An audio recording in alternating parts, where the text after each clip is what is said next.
व्यास जी का प्रादुर्भाव किस प्रकार हुआ तो उसकी कथा सुनाने लगे कि एक दिन उस दास राज के यहाँ महाराज पराशर जी पर, ये कौन थे? ये वशिष्ठ जी के पुत्र शक्ति के पुत्र थे।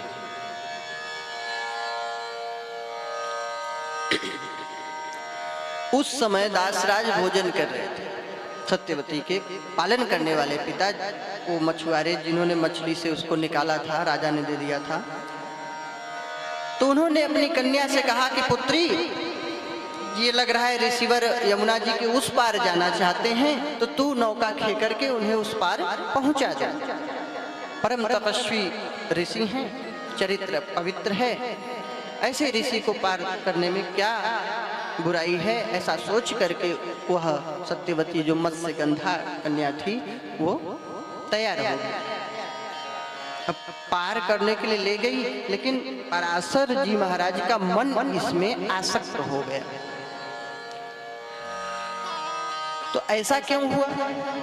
प्रभु की इच्छा से, भगवती की इच्छा से, क्योंकि वेदों का विभाग करने के लिए, पुराणों की रचना करने के लिए भगवान को धराधाम में प्रकट होना है, इसलिए ऐसी घटना घटी।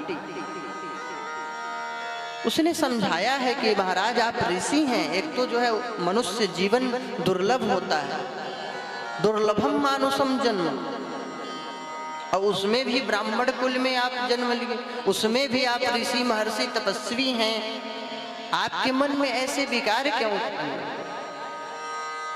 और मैं कुलीन हूं नहीं, दुर्गंधित शरीर वाली हूं, मुझमें इतनी प्रीत क्यों हो रही है?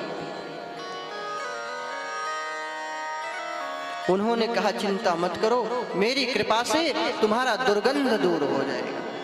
ऐसे तब साधारण व्यक्ति की तरह उन्हें मत समझना। जो ये दुर्गंधित शरीर वाली मत्स्य गंधा थी, मछली की दुर्गंध शरीर से आती थी, इसी मत्स्य गंधा को योजन गंधा बना दिया। एक योजन में कितने किलोमीटर? 4 कोस का एक योजन, 12 किलोमीटर। तो 12 किलोमीटर तक के क्षेत्र में उसकी सुगंध केसर की बिखर जाती थी। केसर की सुगंध उसके अंदर आने लगी और दिव्य तरुणी बना दिया, नव यौवना बना दिया, सुंदरी बना दिया। उसी के गर्भ से व्यास जी का प्राकट्य हुआ था। कोहरे का निर्माण करके उसके अंदर तेज का प्रवेश कराए हैं और यमुना में स्नान करके वे चले गए और बोल गए चिंता मत करो। बोली थी मेरी कौमार्य अवस्था न नष्ट हो और मेरे पिताजी को अब ज्ञात न हो।